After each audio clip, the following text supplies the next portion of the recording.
duduk. Apa yang depan ke belakangin yang depan. Telepon, awas tak telepon.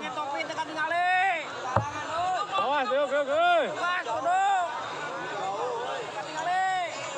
Nah, gitu tuh.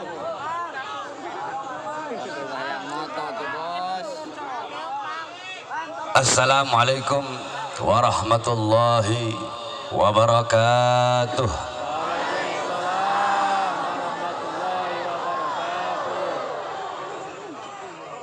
Alhamdulillahil qawiyyi sultanuh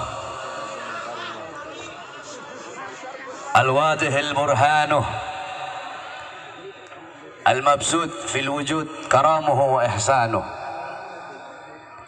Allahumma salli wa sallim wa barik wa karrim wa azim ala nuril anwar wa sirril asrar wa tiryakil aghyar wa miftahi babil yasar Sayyidina wa maulana Muhammadinil Mukhtar wa alihil athar wa ashabihil akhyar adada ni'amillahi wa ifdalih, amma ba'd. Yang saya cintai, yang saya muliakan, para alim ulama, para habaib, para kiai, para asatid, para tokoh masyarakat, para aparat pemerintah, wabil khusus guru-guru kita, Al-Habib Hud Al-Idrus, Al-Habib Hashim Al-Haddad, beserta seluruh para habaib yang lain yang saya cintai, yang saya muliakan, Sahibul Hajat Haji Fahmi Ibrahim, beserta seluruh keluarga besar daripada acara Tabligh Akbar Haul Akbar, segenap panitia beserta seluruh hadirin hadirat, bapak-bapak, ibu-ibu, khususnya para pemuda-pemudi umat baginda Nabi besar Muhammad yang selalu dimuliakan oleh Allah Subhanahu wa taala. Saudara-saudara sekalian yang dimuliakan oleh Allah Subhanahu wa taala, segala puji dan syukur kehadirat Allah Subhanahu wa taala. Dialah Allah Subhanahu wa taala yang maha besar. Yang besar selain Allah kecil. Dialah Allah Subhanahu wa taala yang maha kaya. Yang kaya selain Allah miskin. Dialah Allah Subhanahu wa taala raja di atas para raja. Yang raja selain Allah hamba sahaya. Dialah Allah Subhanahu wa taala yang maha perkasa, yang maha kuat. Yang perkasa, yang kuat selain Allah lemah. Dialah Allah Subhanahu wa taala yang maha melihat. Yang melihat selain Allah buta terhadap warna-warna yang tersembunyi, buta terhadap warna-warna yang jauh. Dialah Allah Subhanahu wa taala yang maha mendengar. Yang mendengar selain Allah tuli terhadap suara-suara yang jauh dan suara-suara yang dekat akan menulikannya. Dialah Allah Subhanahu wa taala yang maha hidup. Yang hidup selain Allah pasti akan mati. Yang ada selain Allah pasti akan tiada. Yang wujud selain Allah pasti akan binasa. Sedangkan hidupnya Allah, adanya Allah, wujudnya Allah selama-lamanya kekal abadi, tidak akan pernah musnah dan tidak akan pernah binasa. Dan dialah Allah Subhanahu wa taala yang dimana pada malam hari yang mulia ini, di tempat yang penuh dengan berkah ini, Allah Subhanahu wa taala memberikan kepada kita semua yang duduk di sini limpahan kasih sayangnya. Allah berikan kepada kita rahmatnya. Allah berikan kepada kita semua pengampunannya. Allah berikan maghfirahnya. Sebab duduknya kita di ini majelis mendapatkan keberkahan daripada bersolawat kepada baginda Nabi besar Muhammad sallallahu alaihi wasallam. Saudara-saudara sekalian yang dimuliakan oleh Allah, kita duduk di sini acara salawat akbar, acara haul akbar. Saudara-saudara, kalian bersolawat kepada baginda Nabi besar Muhammad, memuliakan Nabi Muhammad, memuji Nabi Muhammad, mengagungkan Nabi Muhammad. itu tidak akan menambahkan kemuliaan Nabi.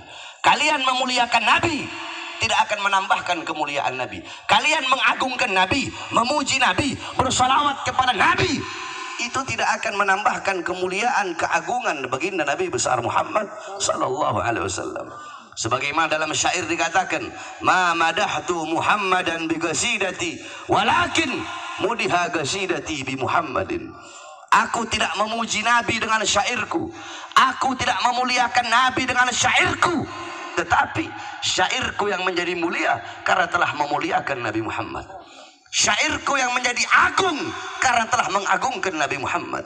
Syairku yang menjadi terpuji karena telah memuji Nabi Muhammad.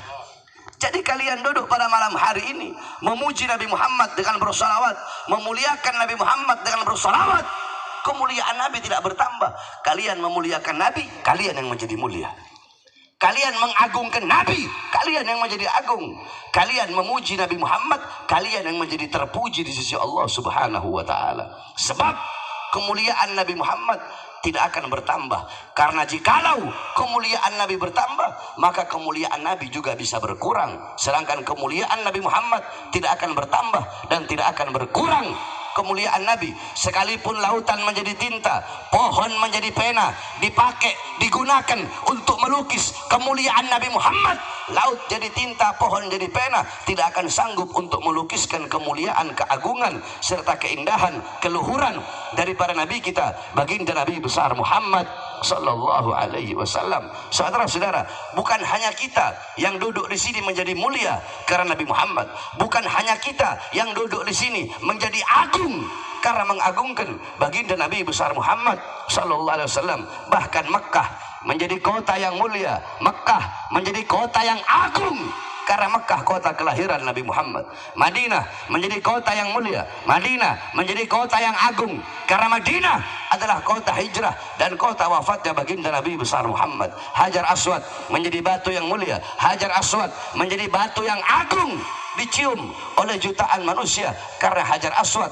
pernah dicium oleh bibir yang mulia, yaitu bibir baginda Nabi besar Muhammad sallallahu alaihi wasallam. Bahkan saudara-saudara, kulit yang hina, kulit yang tidak berharga, kulit yang tidak bernilai, kulit itu bahkan di sisi Allah, kulit itu lebih mulia daripada malaikat Jibril. Apa kulit tersebut? Kulit tersebut adalah terompah Nabi Muhammad. Kulit tersebut adalah sandal Nabi Muhammad SAW. Para ulama min ahlil bawatin, beliau berkata bahwasanya sandal Nabi Muhammad lebih mulia daripada malaikat Jibril. Kenapa?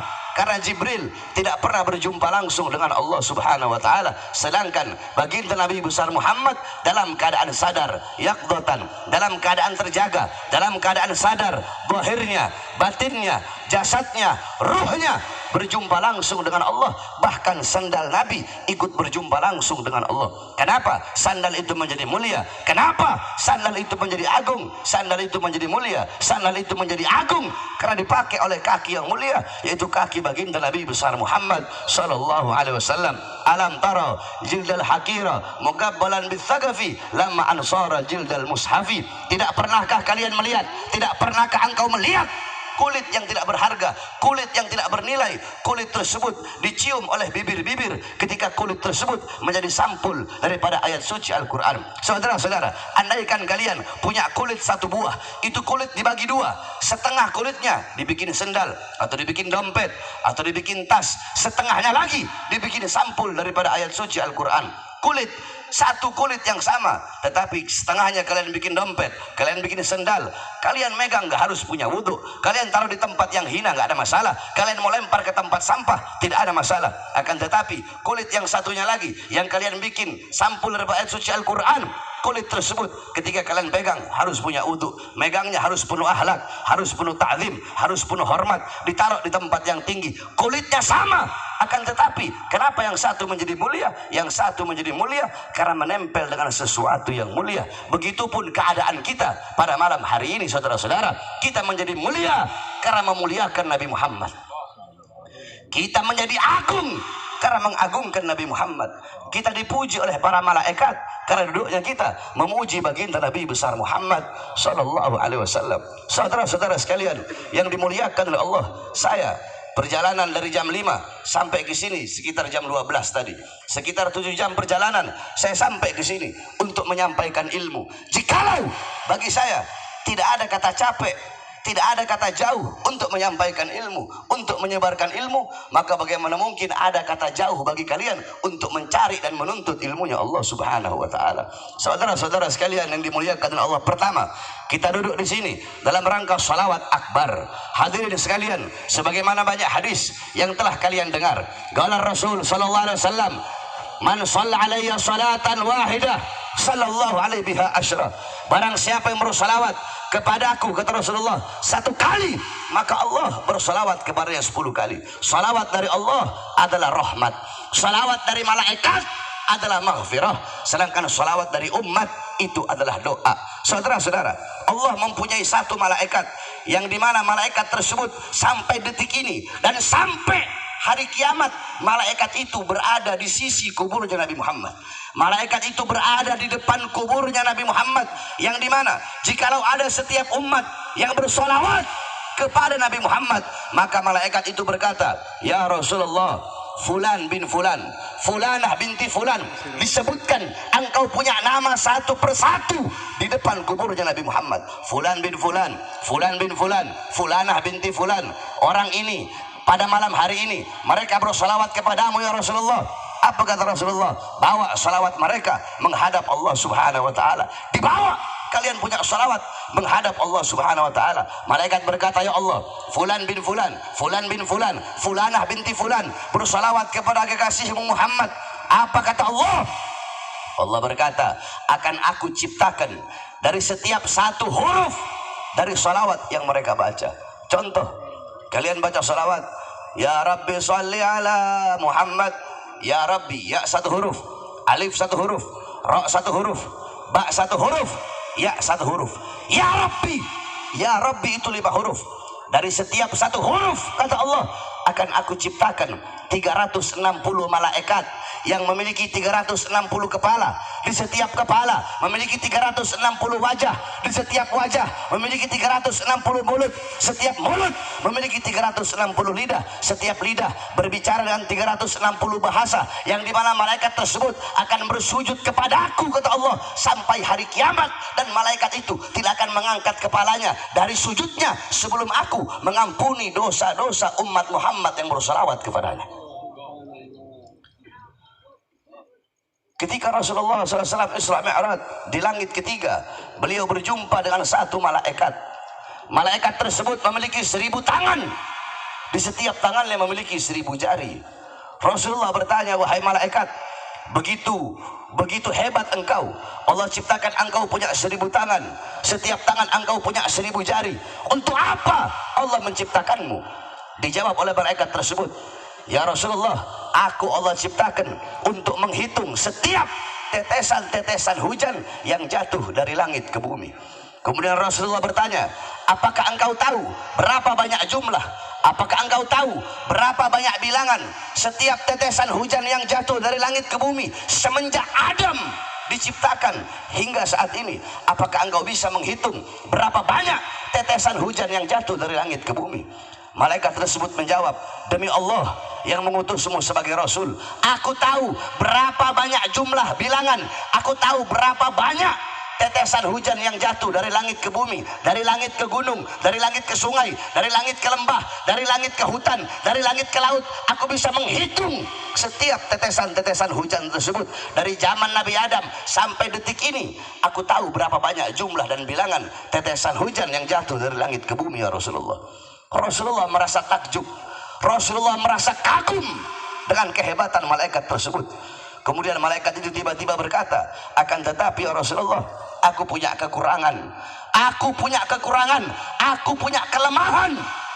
Kata Rasulullah, "Apa kekuranganmu? Apa kelemahanmu?"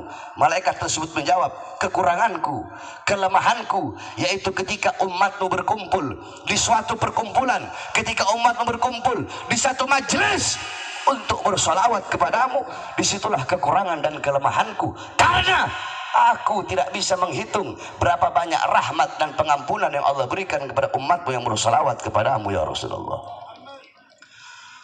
Saudara-saudara, tetesan hujan yang jatuh dari langit ke bumi. Semenjak zaman Nabi Adam, malaikat itu bisa hitung.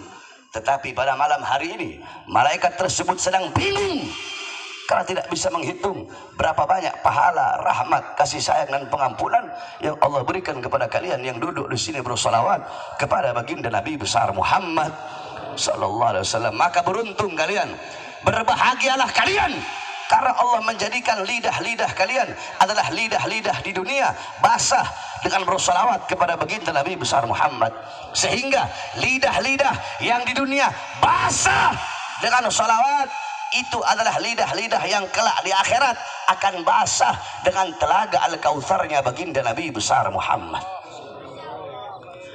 Apalagi kita duduk di sini membaca maulid, membaca sejarah Nabi Muhammad, membaca tarikh Nabi Muhammad, sirah Nabi Muhammad yang dipimpin oleh Habib Hashim Al-Haddad. Saudara-saudara, setiap dibacakan maulid Nabi Muhammad, maka di situ Nabi Muhammad SAW hadir. Rasulullah hadir ketika dibacakan maulid. Akan tetapi karena terlalu banyak kedua mata kita berbuat dosa, terlalu banyak kedua mata kita bermaksiat, terlalu tebal dinding penghalang sehingga kedua mata kita tidak bisa melihat hadirnya baginda Nabi besar Muhammad sallallahu alaihi wasallam. Saudara-saudara, ada satu daerah yang di mana setiap bulan Maulud di daerah tersebut orang-orang berbahagia, bergembira dengan lahirnya Nabi Muhammad sallallahu alaihi wasallam, sampai-sampai mereka menembakkan senjata. Kalau kita pakai petasan, kalau di sana mereka pakai senjata. Saking bergembira, berbahagia merayakan kelahiran Nabi Muhammad sambil mereka membaca maulid Nabi Muhammad. Nah, ketika mereka sedang menembakkan senjata mereka, tiba-tiba ada satu buah peluru yang nyasar di kepalanya seorang anak kecil yang orang tuanya beragama Nasrani. Maka tiba-tiba orang tuanya membawa anaknya ke rumah sakit, saudara-saudara. Ketika dibawa ke rumah sakit, dokter angkat tangan. Kata dokter, pelurunya ini sedikit lagi pelurunya akan menembus otak sehingga anak tersebut nyawanya tidak tertolong. Anak tersebut tidak bisa diselamatkan. Tiba-tiba ibu dari anak ini berkata, dia berteriak di rumah sakit, "Wahai Muhammad, di mana engkau? Muhammad, coba kamu lihat, umatmu bergembira dengan lahirmu, umatmu berbahagia dengan lahirmu, sehingga mereka menembakkan senjata, sehingga peluru mereka nyasar mengenai kepala anakku yang tidak berdosa, anakku yang tidak punya salah, hampir mati. Bentar lagi anakku akan mati karena perbuatan umatmu yang membaca maulidmu. Saking senangnya, saking gembiranya, mereka menembakkan senjata. Tanggung jawab engkau, wahai Muhammad." Tiba-tiba ibu dari anak tersebut keluar dari kamar operasi. Ketika dia keluar, ketika dia mau masuk lagi, tiba-tiba anaknya berkata, "Mau kemana engkau?" Anaknya bangun dari komanya, anaknya udah hampir mati. Tiba-tiba bangun, saudara-saudara. "Mau kemana engkau? Mau kemana engkau? Jangan pergi, jangan pergi." Ibunya berkata, "Siapa?" "Tadi Muhammad datang ke sini, dia elus kepalaku, wahai ibu." Anak yang mau mati tersebut, Rasulullah datang mengelus kepalanya, saudara-saudara. Yakni Rasulullah tidak akan pernah membiarkan umat yang selalu membaca maulidnya dalam keadaan susah, dalam keadaan menderita. Rasulullah hadir ketika dibacakan maulidnya. Terus kenapa kita tidak bisa melihat hadirnya Rasulullah? Karena terlalu banyak, terlalu tebal penghalang dari kedua mata kita sehingga kita tidak bisa melihat hadirnya baginda Nabi besar Muhammad sallallahu alaihi wasallam. Oleh karenanya, saudara-saudaraku sekalian yang dimuliakan oleh Allah Subhanahu wa taala, pulang dari ini majelis, jadikan Nabi Muhammad sebagai teladanmu, sebagai uswahmu, sebagai qudwahmu, teladanmu, pedomanmu, idolamu dalam kehidupan sehari-hari. Hidupkan engkau punya rumah tangga dengan pendidikan Nabi Muhammad, dengan ajaran Nabi Muhammad, akhlak Nabi Muhammad, adab Nabi Muhammad.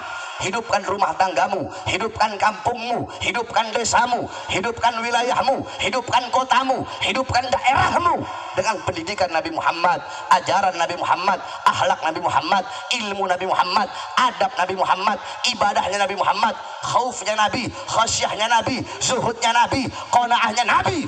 Sebab tidak ada pendidikan yang lebih mulia selain daripada pendidikan baginda Nabi besar Muhammad sallallahu alaihi wasallam. Kita banyak anak-anak muda zaman sekarang, pemuda-pemudi zaman sekarang, semakin hari kita semakin jauh dari ajaran baginda Nabi besar Muhammad sallallahu alaihi wasallam. Yang kalian jadikan teladan, yang kalian jadikan pedoman bukan Nabi Muhammad, bukan para sahabat, bukan para tabi'in, bukan para tabi'in tabi'in, bukan orang soleh. Yang kalian jadikan teladan, yang kalian jadikan pedoman, yang kalian idolakan orang-orang kafir, orang-orang barat. Kalian mengikuti gaya orang-orang barat, kalian mengikuti gaya hidup mereka, mengikuti pola fikir mereka. Coba lihat saudara-saudara, ini zaman akhir zaman, fitnah di mana-mana, kerusakan di mana-mana, maksiat di mana-mana, perbuatan dosa di mana-mana. Saudara-saudara, laki dan perempuan di pinggir jalan telanjang, laki dan perempuan pacaran, laki dan perempuan mereka pacaran di pinggir jalan, mereka zina di pinggir jalan, perzinahan di mana-mana, pelacuran di mana-mana, mabuk di mana-mana, narkoba di mana-mana. Orang-orang mempertontonkan perbuatan dosanya, orang-orang mempertontonkan perbuatan maksiatnya. Bahkan banyak anak-anak zaman sekarang, mau di kota-kota atau di desa-desa, mereka ditanya siapa Nabi Muhammad, mereka tidak kenal. Saudara-saudara, mereka tidak kenal Islam, tidak kenal iman, tidak kenal Quran. Kenapa? Orang tuanya tidak pernah mendidik mereka dengan pendidikan baginda Nabi besar Muhammad. Anak-anak sekarang nggak kenal sifat wajib bagi Allah, nggak kenal sifat mustahil bagi Allah, nggak kenal sifat jaiz bagi Allah Subhanahu wa taala, nggak kenal Nabi ada berapa, Rasul ada berapa, buta kepada Nabi Muhammad SAW, buta kepada Al-Quran. Karena kalian sebagai orang tua tidak pernah mendidik anak-anak kalian dengan pendidikan Nabi Muhammad. Lihat anak-anak zaman sekarang, anak SD zina, SMP zina, SMA zina. Anak-anak SMA melahirkan di dalam sekolahnya, saudara-saudara. Paling banyak tidak perawan, nggak paling banyak nggak perawan. Anak-anak sekolah SD, SMP, anak SD udah nggak perawan banyak zaman sekarang, saudara-saudara. Kalian bapak-bapak zaman sekarang, kalian sebagai bapak-bapak, pagi, siang, sore, malam, kalian keluar dari rumah, cari apa? Cari uang, cari nafkah untuk memberi makan jasmani anak-anak kalian. Kalian beri makan jasmani anak-anak kalian, tapi kalian lupa memberi makan hati anak-anak kalian. Kalian lupa memberi makan jiwa anak-anak kalian. Kalian lupa memberi makan ruh anak-anak kalian. Saudara-saudara, jikalau kewajiban kalian sebagai seorang bapak cuma ngasih makan anak, tidak ada beda kalian dengan binatang. Kalau kewajiban kalian cuma ngasih makan anak, kalian belum bangun, binatang jam 4 udah bangun lebih dulu cari makan untuk memberi makan anak-anaknya. Ada yang lebih wajib dari kalian, lebih wajib daripada memberi makan jasmani anak-anak kalian. Apa itu? Memberi makan jiwa dan hati anak-anak kalian. Apa makanan hati bagi anak-anak kalian? Apa makanan jiwa bagi putra-putri kalian?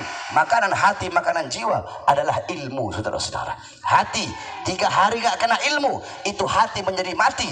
Maka tanyakan kepada diri kalian sebagai orang tua, telah berapa lama kalian menjadi sebab hati anak-anak kalian mati, sehingga anak-anak kalian nggak kenal Islam, nggak kenal iman, nggak kenal Al-Quran, dan tidak kenal kepada baginda Nabi besar Muhammad SAW. Kalian ibu-ibu zaman sekarang, kalian tahu di mana letak kursi kalian, kalian tahu di mana letak lemari kalian, kalian tahu di mana letak perlengkapan rumah tangga kalian, kalian tahu di mana letak dapur kalian, letak kompor, letak kulkas, kalian tahu. Tapi kalian tidak tahu di mana letak anak perempuan kalian ketika malam. Kalian ibu-ibu zaman sekarang, emas, intan, permata, berlian, perhiasan, uang, kalian kunci rapat-rapat dalam lemari. Kalian kunci rapat-rapat dalam lemari. Kenapa nggak kalian taruh di luar? Takut diambil orang, takut dirampok orang, takut dimaling orang, takut dicolong orang. Emas, intan, permata, perhiasan, uang kalian kunci rapat-rapat dalam lemari. Tapi kenapa anak-anak perempuan kalian umbar seperti binatang? Saudara-saudara, Sayyidatuna Fatimah, Sayyidatun Niswa fid dunya wal akhirah, Hababah Fatimah, beliau adalah pemimpin perempuan di dunia dan di akhirat. Bagaimana beliau menjaga anak-anak perempuannya? Bapak-bapak, ibu-ibu, saudara-saudara, setiap malam rumahnya Sayyidah Fatimah selalu gelap. Tiap malam rumahnya gelap. Orang bertanya, wahai Imam Ali, apakah engkau tidak punya uang untuk beli lentera, untuk beli lampu? Apa jawab beliau? Aku punya lentera, aku punya lampu di rumahku, tapi setiap malam aku matikan lentera yang ada di rumahku agar orang-orang yang lewat depan rumahku tidak bisa melihat walaupun sekalipun bayangan daripada anak-anak perempuanku. Bayangan anak perempuan yang gak rela dilihat, apalagi wujud daripada anak-anak perempuannya. Kita, orang-orang zaman sekarang, anak-anak perempuan kita umbar seperti binatang. Bahkan bukan hanya di kota-kota, bahkan di kampung-kampung seperti ini pun banyak orang tua yang membiarkan anak-anaknya membuka aurat. Oleh karenanya, apalagi kalian sebagai seorang ibu, kalian adalah madrasatul ula, kalian adalah muallimah, mudarrisah, muaddibah lil abna. Kalian adalah pendidik pertama, guru pertama, ustadz pertama, kiai pertama, pondok pesantren pertama bagi putra-putrinya adalah seorang ibu. Baik buruknya anak tergantung daripada ibunya. Bagus atau rusaknya seorang anak tergantung daripada ibunya. Kalau kedua orang tuanya bagus, kalau kedua orang tuanya mendidik anak-anaknya dengan pendidikan Nabi Muhammad, maka anak-anaknya bakal jadi anak-anak yang baik. Salah satunya seperti pada malam hari ini, acara Haul Akbar, yang dimana saya mendengar ada sekitar 20 orang yang merayakan haul daripada kedua orang tuanya atau keluarganya yang telah meninggal dunia, yang dimana mengundang kita semua duduk di sini membacakan doa, mengirimkan yasin, tahlil, tahmid, tasbih, takbir, tamjid untuk orang tua yang telah meninggal dunia. Nah, saudara-saudara, jangan kalian ngarep. Saya berharap nanti kalau saya mati, anak saya mau bikin haul saya. Jangan ngarep pengen punya anak yang nanti kalau kamu mati bakal mengirimkan doa untuk kamu, bakal mengadakan haul kamu, mengundang para ulama, ustadz, kiai, habaib duduk untuk mendoakan kedua orang tua kamu, untuk mendoakan kamu kelak kalau kamu wafat. Jangan ngarep pengen punya anak seperti itu kalau di dunia, kalau kamu masih hidup, tidak pernah mendidik anak-anak kamu dengan pendidikan baginda Nabi besar Muhammad sallallahu alaihi wasallam. Ini adalah salah satu bukti anak-anak yang soleh dan solehah. Kenapa? Berbakti kepada kedua orang tua bukan hanya semasa hidup orang tua saja, tetapi walaupun orang tua kita telah wafat, walaupun orang tua kita telah jadi mayat, tetap wajib berbakti kepada kedua orang tua. Dengan cara apa? Dengan mengirimkan doa kepada kedua orang tua yang telah meninggal dunia. Idza mata ibnu Adam in qata amaluhu illa min thalathah, sadaqatin jariyah, al-ilmu yantafa'u bih, waladun salih yad'ulah. Apabila anak Adam, manusia wafat, manusia meninggal dunia, maka terputus seluruh amalnya. Kita masih hidup sholat, dalam kubur kita nggak bisa sholat.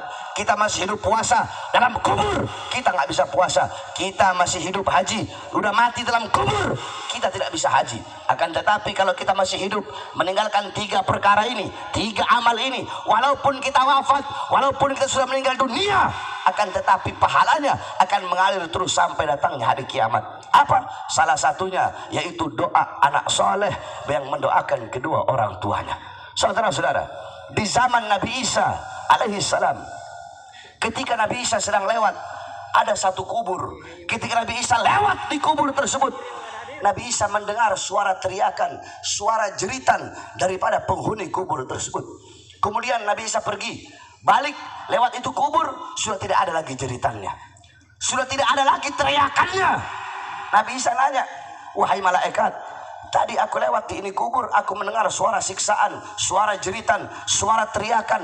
Tapi kenapa ketika aku kembali sudah tidak ada jeritan, tidak ada siksaan, tidak ada hukuman?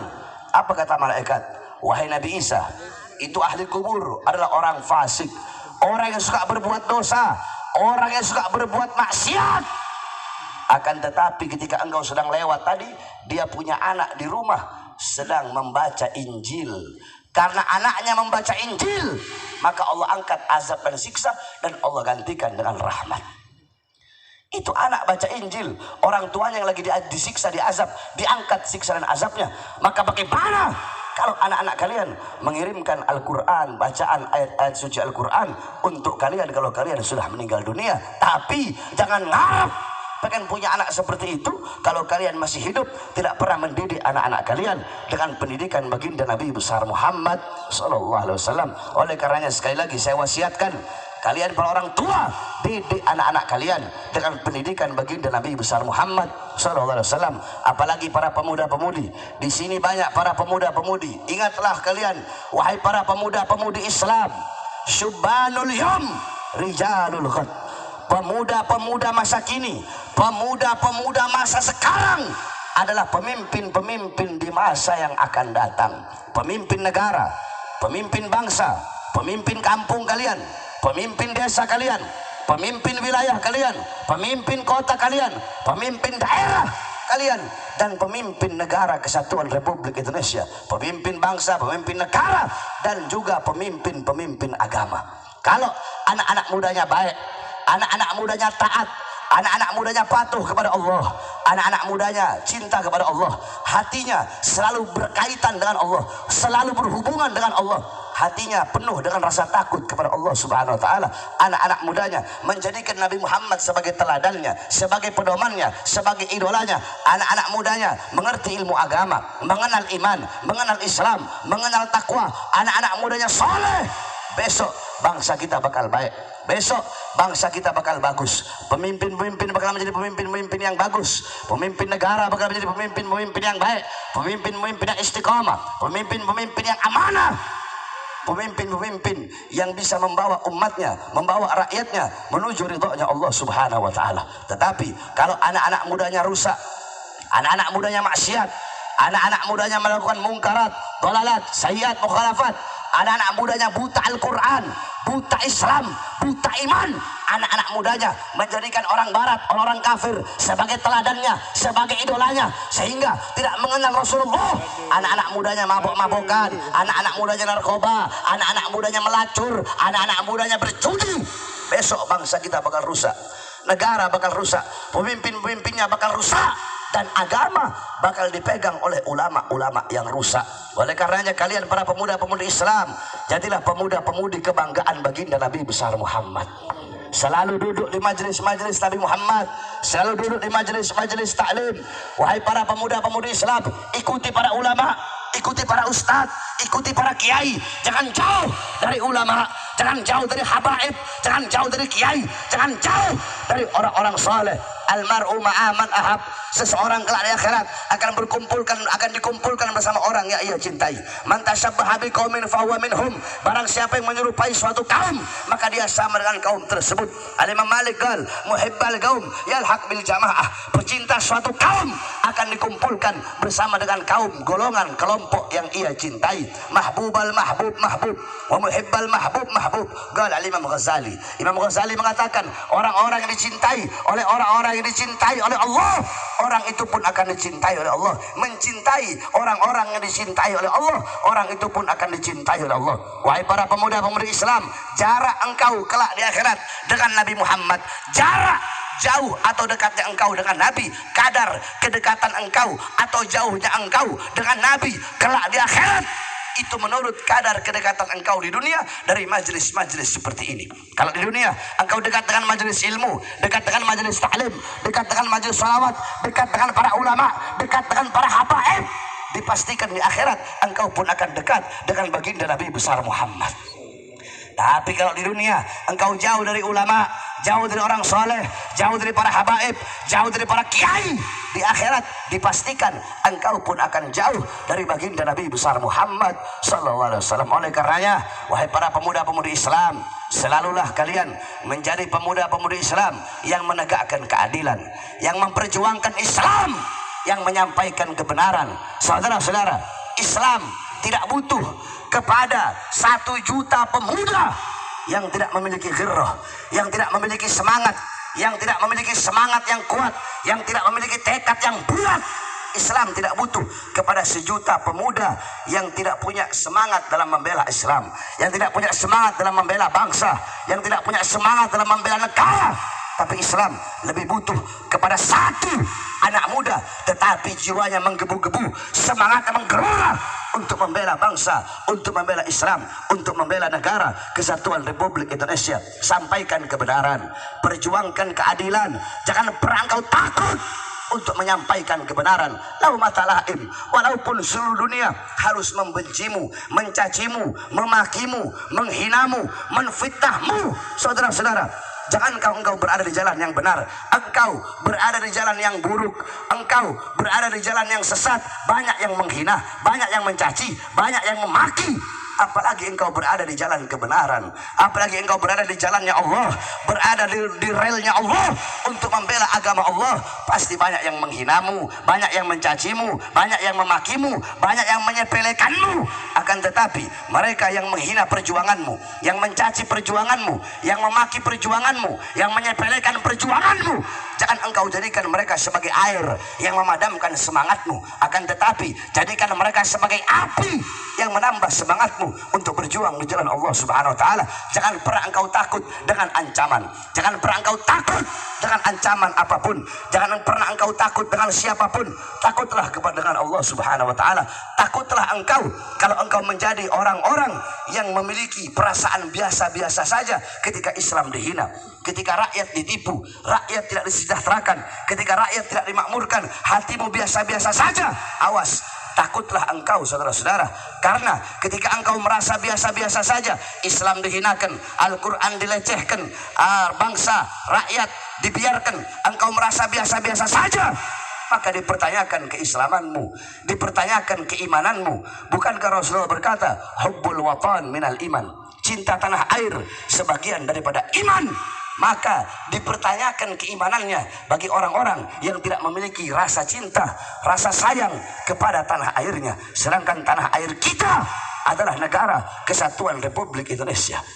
Saudara-saudara, saya Habib Rizik, kami berkali-kali keluar masuk penjara. Keluar masuk penjara. Kenapa kami keluar masuk penjara? Habib Rizik, saudara-saudara, organisasinya dibubarkan, di penjara, 6 laskarnya dibunuh, saudara-saudara. Begitu berat perjuangan beliau untuk Islam. Kalian, kita, apa yang telah kita perjuangkan untuk Islam? Apa yang kita telah perjuangkan untuk bangsa? Apa yang telah kita perjuangkan untuk negara? Apa, saudara-saudara? Beliau-beliau seorang habaib, para habaib, kami para anak cucu Rasulullah SAW. Saya 2009 di penjara, 2010 di penjara, 2012 di penjara, 2018 di penjara, 2020 saya keluar dari penjara. Baru 2 hari bebas dari penjara, saya dibawa ke Nusa Kambangan. Tangan saya diborgol, perut saya diborgol, kaki saya diborgol. Pulang dari Nusa Kambangan, saya dibawa ke lapas Gunung Sindur. Tahun 2021 saya bebas. Belum sampai 1 bulan bebas, saya sudah ditahan kembali di Polda Jabar, saudara-saudara. Kenapa kami berkali-kali di penjara? Apakah kami penjahat? Apakah kami penjahat? Apakah kami bandar narkoba? Apakah kami kriminal? Berapa banyak aset negara yang saya jual? Apakah saya penipu rakyat? Apakah saya membohongi rakyat? Apakah saya maling uang rakyat? Apakah saya nyolong uang rakyat? Saudara-saudara, Habib Rizik di penjara, Habib Hanif, saya berkali-kali. Kenapa? Saya baru keluar 2 hari, dibawa ke Nusa Kambangan. Kenapa? Karena ceramah saya, saudara-saudara. Ceramah saya dibilang ceramah yang memprovokasi masyarakat. Ceramah saya dibilang meresahkan. Pertanyaannya, apa isi ceramah saya? Saya sampaikan kepada kalian. Saya kasih tahu kepada kalian apa isi ceramah saya yang dibilang meresahkan masyarakat, sehingga saya baru keluar, kemudian saya dibawa ke Nusa Kambangan sana. Isi ceramah saya ketika itu 2020, awal-awal masa pandemi, awal-awal lagi ketat-ketatnya COVID-19. Saya keluar dari lapas siang, saudara-saudara, malam saya langsung ceramah. Padahal saya tahu resikonya, nanti saya pasti bakal dipenjara lagi. Nah, saudara-saudara, ketika itu dalam ceramah saya mengatakan, wahai pejabat, wahai aparat, wahai pemerintah, kenapa rakyat, kenapa masyarakat kalian kurung dalam rumah, PSBB, nggak boleh keluar rumah, tetapi tidak kalian beri makan, tidak kalian berikan minum, makan, minum, kebutuhan pokoknya tidak kalian berikan, sedangkan rakyat kalian nggak boleh keluar rumah. Kalian mau menghidupkan rakyat, memakmurkan rakyat, atau mau bikin mati rakyat? Wahai pejabat, wahai aparat, wahai pemerintah, kenapa mal-mal, perusahaan-perusahaan milik asing tetap buka di masa pandemi corona ini? Sedangkan warung-warung kecil, toko-toko kecil milik pribumi, kenapa kalian paksa untuk tutup? Wahai pejabat, wahai aparat, wahai pemerintah, berapa banyak pengangguran di Indonesia, pemuda-pemudi yang tidak punya kerjaan, pemuda-pemudi yang pengangguran di masa corona ini. Tapi kenapa di masa corona, di masa pandemi, di saat banyak pengangguran di Indonesia, tetapi tenaga kerja terus kalian kirim dari Cina, terus kalian kirim dari asing? Itu isi ceramah saya yang katanya meresahkan, saudara-saudara. Saya tanya, dalam ceramah saya itu, apakah saya membela diri saya? Apakah saya membela keluarga saya? Apakah saya membela anak istri saya? Apakah saya membela kelompok saya? Apakah saya membela golongan saya? Apakah saya hanya membela Islam saja? Siapa yang saya bela? Rakyat atau bukan? Siapa yang saya bela?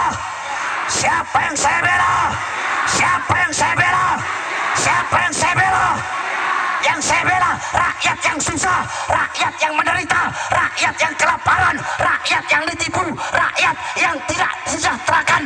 Saudara-saudara, demi Allah, untuk bangsa, untuk agama, untuk negara, untuk rakyat Indonesia, demi bangsa, demi agama, demi rakyat, jangankan hanya di penjara, nyawa saya, jiwa saya, darah saya murah harganya untuk bangsa, saudara. Kami keluar masuk penjara, kami bukan koruptor, kami bukan narkoba, kami bukan pembunuh, tetapi karena kami menyampaikan kebenaran, karena kami menegakkan keadilan. Saudara-saudara, kami para habaib, kami anak cucu Rasulullah, tapi Allah, tidak ada sedikit pun yang kami takutkan, saudara-saudara. Kami sudah biasa diancam, kakek-kakek kami biasa dibunuh sekalipun. Saudara-saudara, kami punya kakek-kakek, beliau di penjara berkali-kali, bahkan sampai dibunuh. Kami punya kakek Sayyidina Ali bin Abi Thalib radhiyallahu anhu. Sayyidina Ali bin Abi Thalib ketika beliau sedang sholat ditikam dari belakang, saudara-saudara, sampai beliau mati. Kami punya kakek Sayyidina Hasan ibn Ali, beliau diracun sampai keluar isi perutnya dari mulutnya dan beliau mati seketika itu juga. Kalian punya kakek Al-Imam Husain radhiyallahu anhu, dipenggal kepalanya, saudara-saudara, dipenggal kepalanya, ditancap ke tombak, dipertontonkan kepada umat. Ini loh anak cucu Rasulullah saja, karena melawan kami pemerintah saat itu, kami bantai, kami penggal, apalagi cuma kalian. Kepala kakek kami dipertontonkan, saudara-saudara. Darah beliau yang mengalir di dalam tubuh kami, saudara-saudara. Dalam tubuh kami mengalir darah pejuang, darah keberanian. Oleh karenanya kami tidak akan pernah mundur walaupun satu langkah di dalam membela dan memperjuangkan agama datuk kami, saudara-saudara. Saudara-saudara, apakah Bahar bin Smith bakal kapok? Bakal capek? Bakal lelah keluar masuk penjara? Tidak, saudara-saudara. Tidak ada kata capok, tidak ada kata capek, tidak ada kata kapok, tidak ada kata lelah.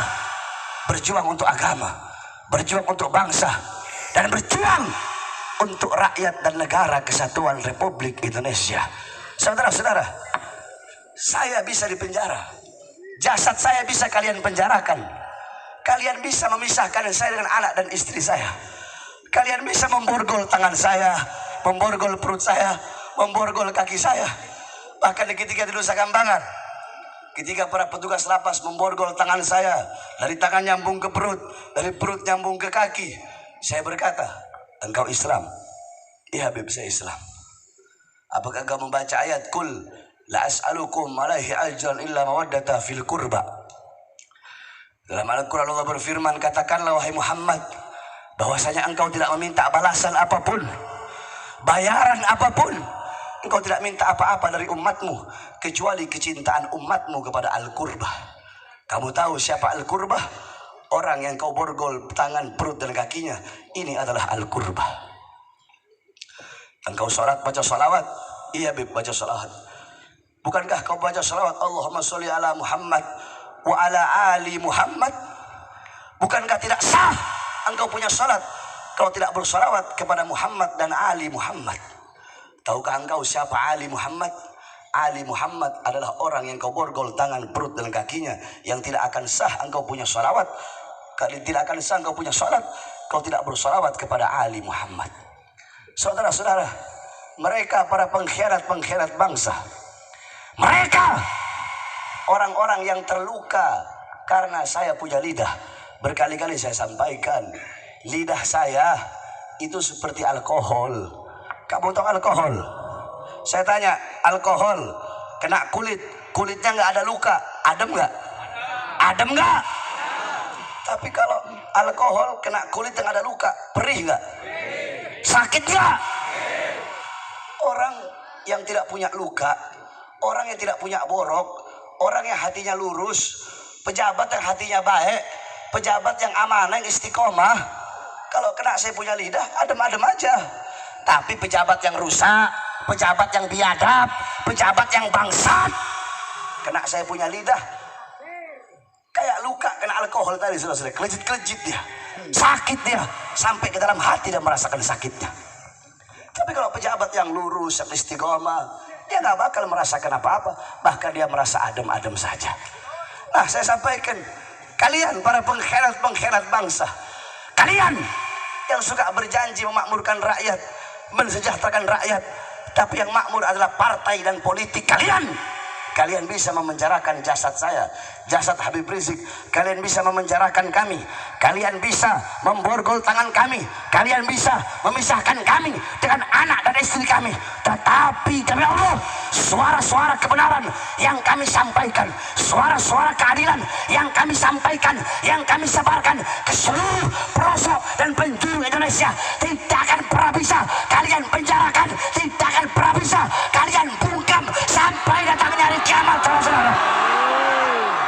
Saya tanya semua masyarakat, semua pemuda-pemudi Islam yang ada di sini, siap sampaikan kebenaran, siap tegakkan keadilan, siap lawan kezaliman, siap bela agama, siap bela bangsa, siap bela negara, siap bela NKRI, siap bela merah putih. Allahu Akbar. Sampaikan kepada mereka, kami pemuda-pemudi Islam Indonesia, kami para santri-santri yang pakai sarung, kami bersumpah demi Allah, selama darah kami masih merah, selama tulang kami masih putih, merah putih, maka selama itu kami para pemuda-pemudi Islam, kami para santri-santri yang pakai sarung akan berada di barisan paling depan, rela hancur, rela binasa demi bangsa dan rakyat Indonesia. Semua pemuda-pemudi Islam, santri-santri sarungan, siap hancur demi Islam, siap mati demi merah putih, siap binasa demi Indonesia. Allahu Akbar, Allahu Akbar. Indonesia merdeka, merdeka, merdeka. NKRI harga mati, harga mati, harga mati. Allahu Akbar. Mudah-mudahan Allah berikan keselamatan bagi bangsa, Allah berikan kedamaian bagi Indonesia, Allah berikan ketentraman bagi Indonesia. Pejabat jadi pejabat yang baik, pejabat yang cinta ulama, yang cinta orang-orang soleh, ulama jadi ulama yang baik, ulama jadi ulama yang lurus. Amin ya rabbal alamin. Saya senang, saya bahagia. Dari pas masuk tadi kemari, saya dikawal sama polisi. Saya lihat ada Bapak Kapolsek bersama-sama dengan Bapak-bapak dari TNI Koramil.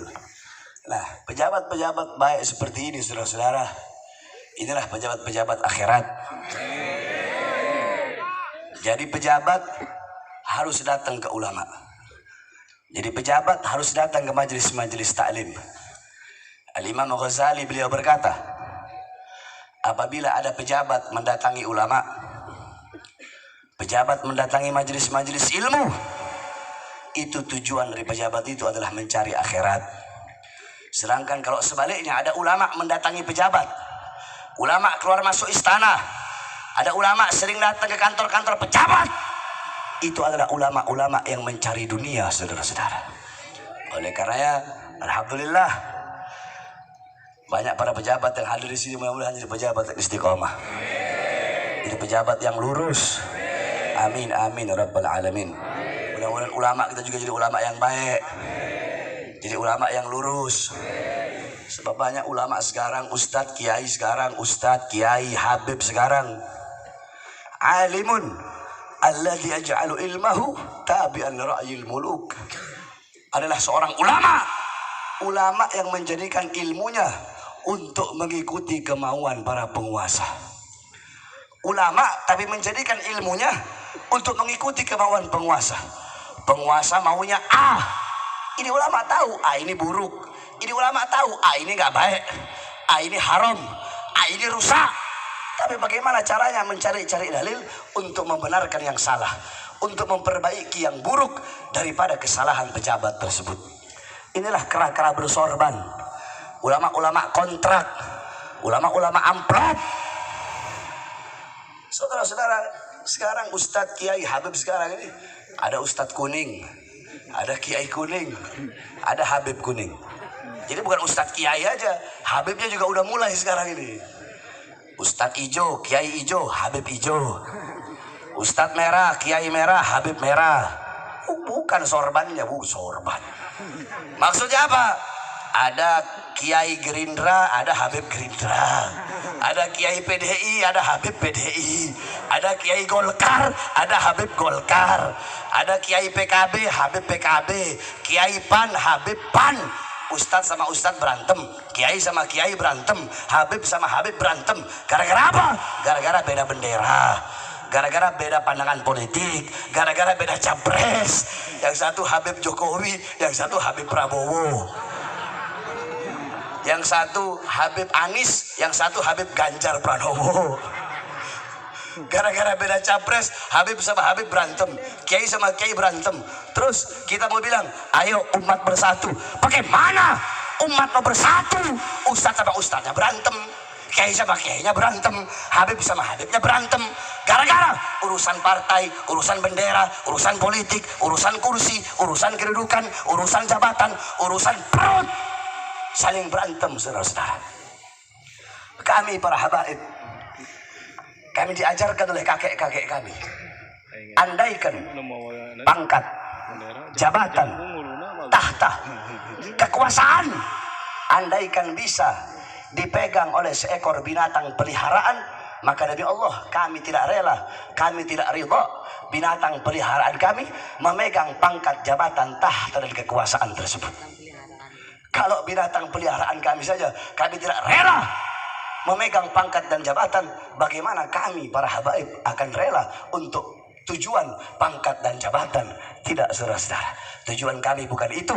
Tujuan kami adalah menjaga agama datuk-datuk kami.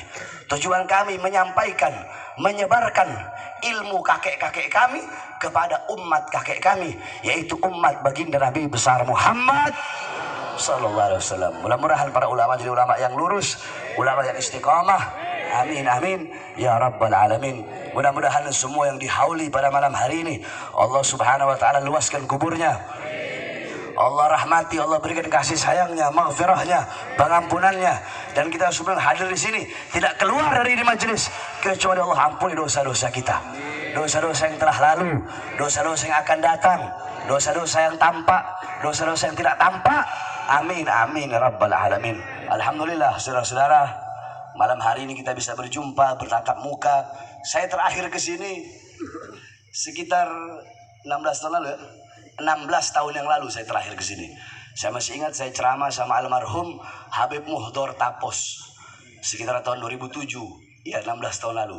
Terakhir saya ceramah di daerah sini, Cianjur Selatan. Dulu perjalanan dari Jakarta masih 12 jam. Jalannya lubang-lubang sebesar gini.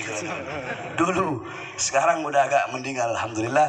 Kita bisa bertatap muka. Mudah-mudahan ini tidak menjadi akhir kita bertatap muka. Insya Allah kita bisa berjumpa kembali. Sebenarnya tadi saya itu nggak bisa hadir.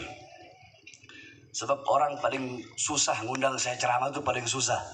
Saya paling susah hadir.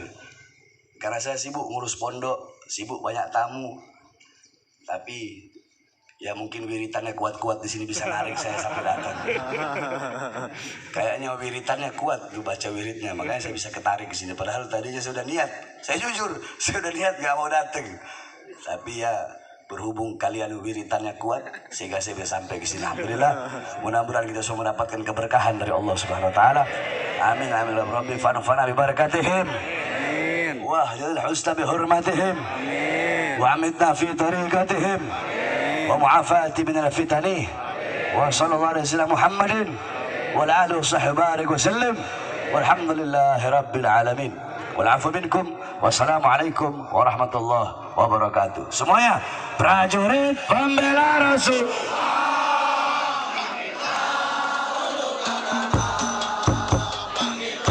Ayo yang